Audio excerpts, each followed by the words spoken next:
Okay, so rotary actuators, hydraulic motors பத்தி நம்ம பார்க்க போறோம். One is gear, van, and then piston. The three types பத்தி பார்க்க போறோம்.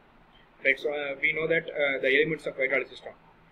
Generally, we have five elements, namely pump, valves, motors, cylinders, and then some of the accessories. Right. For this video, for this class, we are going to see about output. Right. So output part பத்தி நம்ம பார்க்க போறோம். நம்ம இன்னைக்கு பார்க்க போறது actually motors. Right. So hydraulic motor, it's a device which converts fluid power into rotary power, or it converts fluid pressure into the torque. Right. So it is a mirror image of pump. For hydraulic pump, the inputs are mechanical energy, and the mechanical energy is converted as a hydraulic energy, pressurized fluid. But in hydraulic motors, the inputs are hydraulic energy, the outputs are mechanical energy. So motor input pressure level is determined by the resisting torque at the output shaft. So depending upon the mechanisms employed to provide the shaft rotation, so we have three classifications. One is gear motor. It may be fixed. It is only fixed displacement. It works only fixed displacement. The van and piston motors, it may be the fixed or variable displacement. So every classify control of hydraulic motors are based on the construction, right? So we have three classification. One is gear, second one is a van, third one is the piston. Right. So first we are going to see about gear motor. Right. So this is similar to our gear pump. The gear pump, we have two gears. So here also we have two gears. Right. So in gear pump, one of the gear is coupled with the shaft. That shaft is connected to the prime mover. That prime mover, it may be the IC engines or it may be the electric motor. But here it's different one. Right. So we have two gears. One of the gears key to the output shaft. So angi shaft connected, shaft connected. But pump shaft is connected as the inlet, input. But here the shaft is connected as the output. Right. So second gear it's the ideal gear. Right. So first there pump electric motor on gear rotation agum.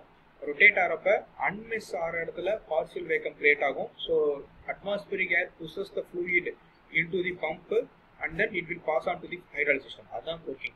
So இங்க என்ன பண்றோம் அப்படின்னா இந்த gear நான் run பண்ணல, high energized fluid நான் pass பண்றேன். எங்க ஒரு போர்ட்ல இன்லெட்ல. So இன்லெட்ல பாஸ் பண்றப்ப இது இந்த டைரக்ஷன்ல மூவ் ஆகுது. So it will touch the gear teeth. gear teeth touch ஆகும். அப்ப எனக்கு என்ன ஆகும் அப்படின்னா gear teeth ரொட்டேட் ஆக ஆரம்பிக்கும். So if for example this is a output shaft clockwise direction rotate ஆச்சுனா ideal gear counter clockwise rotate ஆகும். So gear rotate ஆறப்ப இங்க என்ன ஆகும், unmesh பண்றேன். So partial vacuum create ஆகும் inlet. So high pressurized fluid இங்க generate ஆகும், and then it will flow over the gear housing, pump housing, அது motor housingல flow ஆகும். So எனக்கு இங்க liquid enter ஆகுது, எனக்கு teeth ரன் பண்றப்ப எனக்கு இந்த housing வழியா அப்படியே flow ஆரம்பிக்கும். So அப்ப எனக்கு என்ன ஆகும் அப்படின்னா எனக்கு பவர் டார்க் ஜெனரேட் ஆகும், இந்த கியர் இந்த ரொட்டேட் ஜெனரேட் ஆகும். ஸோ இதுல என்ன கொடுத்துருக்கேன், அவுட்புட் சாஃப்ட்வேர் கனெக்ட் பண்ணிருக்கேன். அப்ப எனக்கு output software to the work. Simple working principal ரொம்ப சிம்பிள். இன்லெட்ல ஹை ப்ரெஷரைஸ்டு ஃப்ளூயிட கொடுக்குறேன். ஹை ப்ரெஷரைஸ்டு ஃப்ளூயிட் கொடுக்குறப்ப அது இந்த டைரக்ஷன்ல மூவ் பண்ணும். It will touches the teeth. Right, இந்த டீத்தை டச் பண்ணும். அப்ப டீத் எனக்கு ரொட்டேட் ஆக ஆரம்பிக்கும். டீத் ரொட்டேட் ஆகிறப்ப அது கியர் அந்த மோட்டர் ஹவுசிங் வழியா பாஸ் ஆகிறப்ப எனக்கு டார்க் கிரியேட் ஆகும். ஸோ அந்த டார்க் பவரை நான் எதில் கப்பல் பண்ணியிருக்கேன்னா அவுட்புட் ஒரு ஒர்க்கில் கப்பல் பண்ணியிருக்கேன். அவ்வளோ. So pressurised oil is sent to the inlet port of the motor. So மோட்டரில் ப்ரெஷரைஸ்டு ஆயிலை சென்ட் பண்ணுறேன். Pressure is then apply to the gear teeth. So gear டீத்தில் ப்ரெஷர் அப்ளை பண்ணுறோம். It causing the gears and output shaft to rotate. So எனக்கு என்ன பண்ணுறேன், pressurised ஃப்ளூயிட pass பண்ணுறப்ப இந்த கியர் ரொட்டேட் ஆக ஆரம்பிக்கும். ஸோ இந்த ரொட்டேஷன் அப்படின்றது எனக்கு இங்கே சாஃப்ட் கனெக்ட் பண்ணிங்க, அப்போ சாஃப்ட் ரொட்டேட் ஆகும். ஸோ இந்த ஹை ப்ரெஷரைஸ்டு ஃப்ளூயிட பாஸ் பண்ணுறப்ப கியர் ரொட்டேட் ஆகும் அப்படின்னா ரொட்டேட் எப்போ ஆகும் அப்படின்னா maximum pressure or maximum torque create ஆனால் மட்டும்தான் இந்த கியர் ரொட்டேட் ஆகாது. So the pressure builds until the enough torque is generated to rotate the output shaft against the load. So this is the working principles of gear motor. So இங்கே ஒரு animations கொடுத்துருப்போம். So இன்லெட்ல போகுது, இந்த motor housing வழியா exit ஆகுது, அவ்வளோதான்.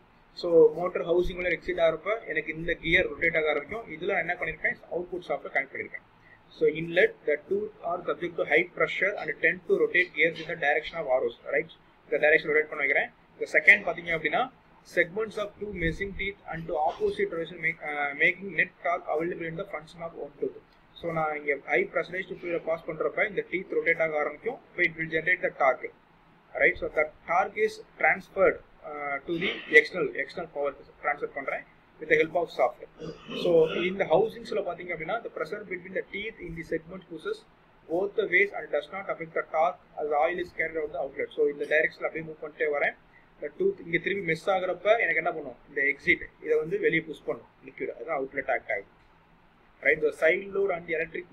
So இதில் ஒரே ஒரு ட்ராபேக் என்ன அப்படின்னா the torque, the side load of the motor bearing is quite high. So இந்த இடத்துல இருக்கிற சைட் லோட் பார்த்தீங்க அப்படின்னா ரொம்ப ஹையாக இருக்கும்.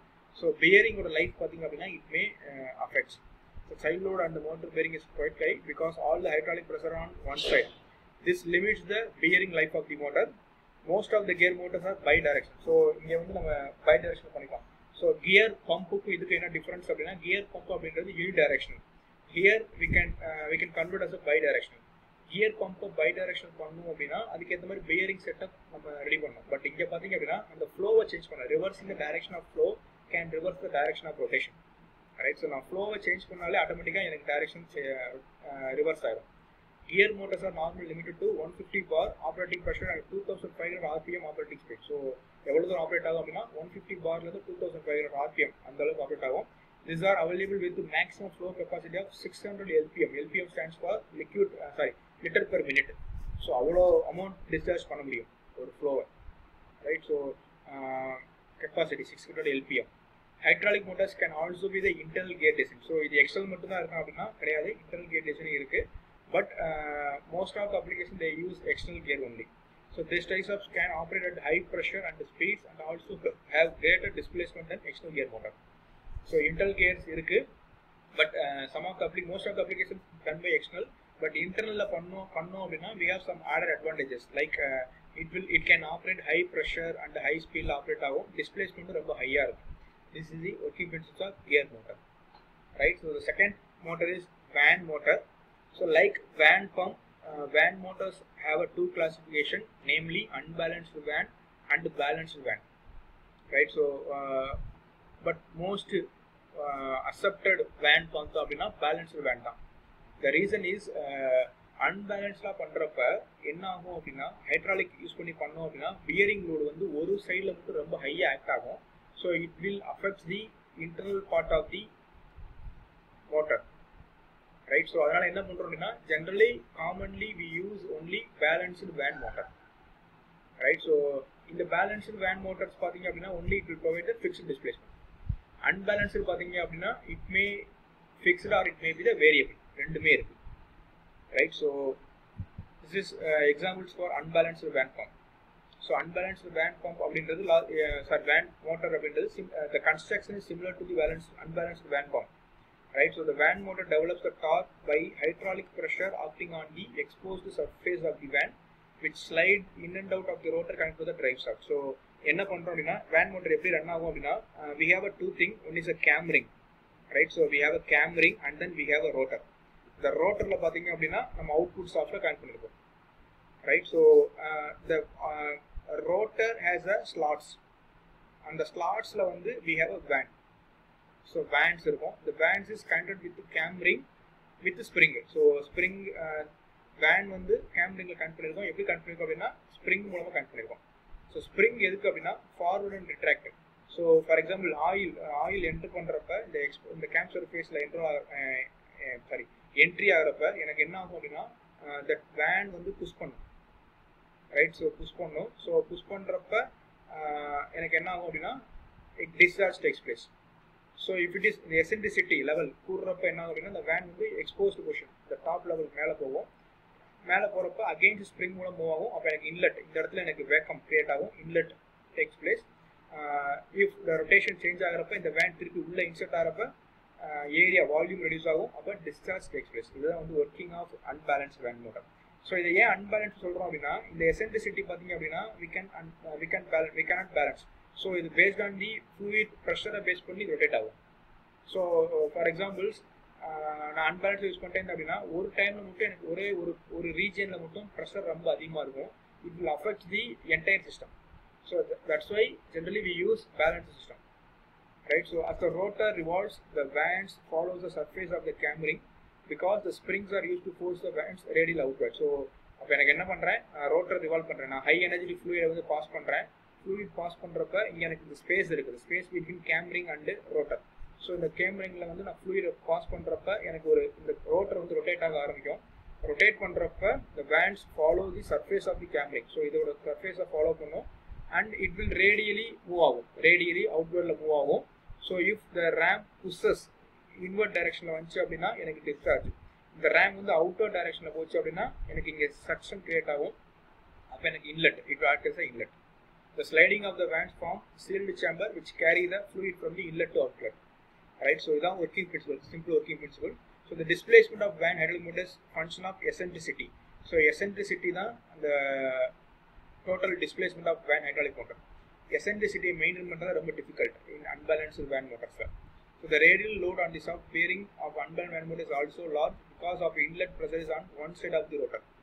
Right? So அப்போ ஒர்க்கிங் எப்படி பண்ணுறோம் அப்படின்னா ரோட்டர் வந்து ரிவால்வ் ஆகும். ரோட்டர் அப்படின்றது இந்த பார்ட், இந்த சர்க்கிள் பார்ட். கேம் ரிங் அப்படின்றது இந்த அவுட்டர் பார்ட். இந்த அவுட்டர் எசென்ட்ரியா இருக்குல்ல, எசென்ட்ரிக் எலிப்ஸ்மா இருக்குல்ல, அதான் கேம் ரிங். ஸோ இந்த கேம் ரிங்கில் நான் என்ன பண்ணியிருக்கேன், வேன்ஸ் கனெக்ட் பண்ணியிருக்கோம். அந்த வேன்ஸ் வந்து எப்படி கனெக்ட் பண்ணியிருக்கோம் அப்படின்னா வித் ஹெல்ப் ஆஃப் ஸ்ப்ரிங்கில் கனெக்ட் பண்ணியிருக்கோம். ரைட்? ஸோ அப்போ ரோட்டர் ரிவால்வ் ஆகும். ரோட்டர் ரிவால்வ் ஆச்சு அப்படின்னா vane follow the cam ring. So vane வந்து கேமரிங்கில் ஃபாலோ பண்ணிட்டே வரும். ஸோ அப்போ வேன் என்ன ஆகும் அப்படின்னா ரேடியலாக மூவ் ஆகும். எப்படின்னா ஸ்ப்ரிங் இருக்கனால. So springs are use to force the vanes radially outward.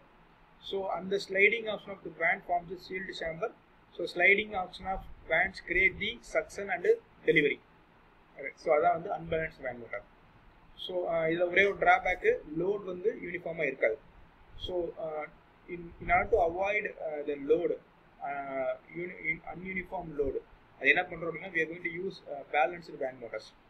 So இங்கே பார்த்தீங்க அப்படின்னா it is designed, van motors are well balanced design. We have a 2 inlet 2 outlet. Right? So ஒரு இன்லெட் ஒரு அவுட்லெட் இருந்துச்சு அப்படின்னா we can say unbalanced van.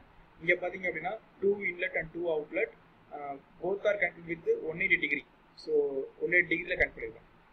Right? So அப்போ என்ன பண்ணுறோம் அப்படின்னா எனக்கு இங்கே இன்லெட் இருக்கும், இங்கே அவுட்லெட் இருக்கும். அப்போ எசென்ட்ரிசிட்டின்றதை ஐ கேன் மேனேஜ், நான் பேலன்ஸ் பண்ண முடியும். ஸோ ஒரே இன்புட் ஒரே அவுட்புட் அப்படின்னா ப்ரெஷர் வந்து இன்லெட் ப்ரெஷர் வந்து ஏதாவது ஒரு டைரக்ஷனில் தான் ஃப்ளோ ஆகிட்டே இருக்கும். அப்போ எனக்கு அங்கே மட்டும்தான் எனக்கு லோட் அதிகமாக ஆக்ட் ஆகும். அதர் சைடில் பார்த்தீங்கன்னா லோட் அதிகமாக ஆக்ட் ஆகுது. இங்கே நம்ம 180 டிகிரி ஆப்போசிட்டில் ரெண்டு பக்கமும் நம்ம இன்லெட்டாக கொடுக்கறதுனால ஸோ ப்ரெஷர் பார்த்தீங்க அப்படின்னா ஈவனாக டிஸ்ட்ரிபியூட் ஆகும். ஸோ எசென்ட்ரிசிட்டி பார்த்தீங்க அப்படின்னா we can easily follow. So அதான் வந்து balanced vane motors.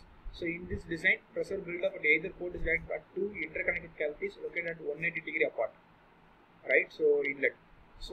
So radial bearing load problem is eliminated in this design by using double lobed ring with the diametrically opposite parts. So radial load எப்படி avoid பண்றோம் அப்படின்னா நம்ம double side we use inlet as well as outlet. Since the van motors are hydraulically balanced, they are fixed displacement units. So இதை வந்து நான் balance பண்ணுறதுனால இது வந்து ஃபிக்ஸ்டு மட்டும் தான் மோஸ்ட்லி இருக்கும். Right? So the third motor called piston motors. So piston motors can be either fixed or variable. So இதுவும் ஃபிக்ஸ்ட் ஆர் வேரியபிளாக இருக்கும். They generate torque by pressure acting on the ends of the piston reciprocating inside the central block. Right? So piston pump அப்படின்றது நம்ம injection எடுத்துக்கிறது. நம்ம injection வந்து injection சிரிஞ்சின்னு சொல்லுவோம். Injection எடுக்கிறது வந்து மெடிசனை உள்ள அந்த நீடலை ஃபில் பண்ணிட்டு சிலிண்டர் அந்த ரேமை வந்து அவுட்வர்ட் டைரக்ஷன் மூவ் பண்ணோம்னா உள்ள வேக்கம் கிரியேட் ஆகும். அதனால எனக்கு ஃப்ளூயிட் வந்து உள்ள வரும், இன்செர்ட் பண்ணுறோம். பட் இங்கே அதுக்கு ஆப்போசிட் என்ன பண்ணுறேன் அப்படின்னா ஃப்ளூயிடை ஃப்ளோ பண்ணுறதுனால எனக்கு ரேம் வந்து அவுட்வர்ட் டைரக்ஷனில் மூவ் ஆகும். ரைட்? ஸோ அதுதான் வந்து piston motors. So it is opposite to the piston pump. So we have 2 types. One is axial, another one is a radial. Right? So axial piston pump அப்படின்றது இந்த drive சாஃப்ட்டும் சிலிண்டரோட main ஆக்சிஸும் பார்த்தீங்க அப்படின்னா both are same லைனாக இருக்கும். Axis both are same, ஒரே லைனாக இருக்கும். அதான் வந்து ஆக்சியல் இன்லைன் டிசைன் மோட்டர் அப்படின்னு சொல்கிறோம். இஃப் இட் இஸ் சம் ஆங்கிளில் டில்ட் ஆயிருச்சு அப்படின்னா bent axis. So it is similar to our pump. So motor drives are and cylinder blocks are connected at the same axis. So இந்த axis பார்த்தீங்க அப்படின்னா motor drives ஆகட்டும் cylinder பிளாக்கும் ஒரே ஆக்சிஸில் இருக்கும். Right? So இது working எப்படி அப்படின்னா again we have a swash plate. Right? So we have a swash plate. So அந்த ஸ்வாஷ் பிளேட்டில் வந்து எப்படி கனெக்ட் பண்ணிருக்கோம், பிஸ்டன் கனெக்ட் பண்ணிருக்கோம். இந்த பிஸ்டன் வந்து it will move on the சிலிண்டரில் மூவ் ஆகும். ஸோ இது ரொட்டேட் ஆகும். As the same time it will also rotate. So rotate பண்ணுறப்ப இந்த பிஸ்டன் பார்த்தீங்க அப்படின்னா it will move inward and outward. Piston வந்து சிலிண்டருக்குள்ள இன்வர்ட் அண்ட் அவுட்வர்டாக மூவ் ஆகும். ஸோ இன்வர்டாக மூவ் ஆச்சுன்னா டிஸ்சார்ஜ், அவுட்வர்டாக மூவ் ஆச்சு அப்படின்னா இன்லெட். ஸோ அவுட்வர்டாக மூவ் ஆகிறப்ப உள்ள வேக்கம் கிரியேட் ஆகும். அப்போ எனக்கு என்ன ஆகும் அப்படின்னா உள்ள டிஸ்சார்ஜ் ஆகும். ஸோ இதுக்கு அப்படியே பம்ப், இது வந்து பம்ப். ஸோ இப்போ என்ன பண்ணுறேன், நான் இது ரொட்டேட் ஆக ஆரம்பிக்குது. ஹை ப்ரெஷரைஸ்டு ஃப்ளூயிட் உள்ள பாஸ் பண்ணுறேன். பாஸ் பண்ணுறப்ப it will push or pull the piston, அதை பண்ணும். ஸோ அதை வந்து எப்படி கனெக்ட் பண்ணிருக்கோம்னா அவுட்புட் ஷாஃப்ட்ல கனெக்ட் பண்ணிருக்கோம். So the pressure acting on the ends of the piston generates the force against an angled swash plate. This causes the cylinder block to rotate with a torque that is proportional to the area of the piston. So torque பார்த்தீங்க அப்படின்னா it is proportional to the area of pistons. Right? The torque is also function of swash plate angle. அந்த angle base பண்ணி தான் we cannot give maximum angle. ஒரு particular level தான் angle கொடுக்க முடியும். The inline piston motor is designed either as a fixed or a variable. Right? So variable பார்த்தோம் அப்படின்னா என்ன பண்றோம் அப்படின்னா ஃபிக்ஸ்டு அப்படின்னா இந்த ஸ்வாஷ் பிளேட் ஆங்கிள் வந்து ஃபிக்ஸ்டு. வேரியபிள் இன் சென்ஸ் இந்த ஸ்வாஷ் பிளேட் ஆங்கிளில் we control with some lever. இந்த லிவர் அட்ஜஸ்ட் பண்ணுறது மூலமாக இந்த ஆங்கிளில் அட்ஜஸ்ட் பண்ணலாம், அதான் வந்து variable. So in variable display the swash plate is mounted on the swinging yoke or lever. The angle of the swash plate can be altered by the various means such as lever, hand, wheel or servo control. அதை வச்சு நம்ம vary பண்ணலாம். So if the swash plate angle is increase ஆச்சு அப்படின்னா torque capacity increase ஆகும், but speed வந்து decrease ஆகும். So swash plate angle increase ஆச்சு அப்படின்னா டார்க் கெப்பாசிட்டி இன்க்ரீஸ் ஆகும், டிரைவ் ஸ்பீட் வந்து டிக்ரீஸ் ஆகும். Which means swash plate angle is directly proportional to the torque and inversely proportional to the drive shaft speed. Mechanical stops generally we use incorporate so that the torque and ஸ்பீடை வந்து limit பண்ணுறதுக்காக generally we use mechanical stops. Right? So maximum displacement அப்படின்றது இந்த angle, இந்த swash பிளேட்டோட maximum angle. Minimum displacement அப்படின்றது இந்த எவ்வளோ மினிமமாக ஆங்கிள் இருக்கும். ஸோ இது நேராக இருந்துச்சு அப்படின்னா டிஸ்பிளேஸ்மெண்ட்டே இருக்காது. டிஸ்பிளேஸ்மெண்ட்டே இல்லை அப்படின்னா எனக்கு மோட்டர் ரன்னே ஆகணும்னு இருக்கும், ஸ்டாப்பில் இருக்காது. So again this is swash plate rotate ஆகுது. ஸோ ரொட்டேட் ஆகிறப்ப எனக்கு என்ன ஆகும், பிஸ்டன் வந்து கீழே மூவ் ஆகும், ஏன்னா இந்த ஆங்கிள் கீழே இருக்குது டைரக்ஷனில். ஸோ மூவ் ஆகிறப்ப எனக்கு இன்லெட் ஆகும், திருப்பி பிஸ்டன் மேலே மூவ் பண்ணுறப்ப டிஸ்சார்ஜ். ஸோ அப்போ எனக்கு பிஸ்டன் மூவ் ஆகுது. The second types of piston pump is bent axial piston motor. So here the axis of cylinder block and drive shafts are some inclination gas. So some inclination la irukum. Adha vandu bent axial piston motors. Right? So the axis of shaft நம்ம இந்த cylinder block oda axis some inclined angle la irukum. So this type of motor also develops a torque due to the pressure acting. So instead of swash plate நம்ம cylinder block away some inclined angle la வச்சிரோம், அவ்வளவுதான். So there is the design as a cylinder block and a drive shaft mounted on an angle to each other, so the force is exerted on the drive shaft flange. The speed and torque depend on the angle between the cylinder block and drive shaft. The larger the angle பார்த்தீங்க அப்படின்னா displacement greater இருக்கும் and torque greater ஆகும், but speed வந்து ரொம்ப reduce ஆகும். So this angle எவ்வளவு தூரம் bend axis angle இருக்கும் அப்படின்னா generally 7.5% to degree to 30 degree. அதுக்கு மேலே ஆங்கிள் கொடுக்கூடாது. ஸோ ஆங்கிள் கொடுத்தோம் அப்படின்னா ஃப்ளோ வந்து ப்ராப்பராக இருக்காது. Variable display designs in which displacement varied by the hand wheel. So again அந்த ஆக்சிஸை வேரி பண்ணோம் அப்படின்னா we can consider the variable displacement. Right? So up to this. So இது வந்து சிமிலர் டு பம்பு. ஆனால் இங்கே என்ன பண்ணுறோம், ஹை எனர்ஜி ஃப்ளூயிடை வந்து இன்லெட்டாக கொடுக்குறோம். அந்த இன்லெட் வந்து மூவ் பண்ணுறப்ப கியர் ரொட்டேட் பண்ணும். அந்த கியரில் வந்து சாஃப்ட்வேர் கொடுத்தோம் அப்படின்னா அது அவுட்புட்டு.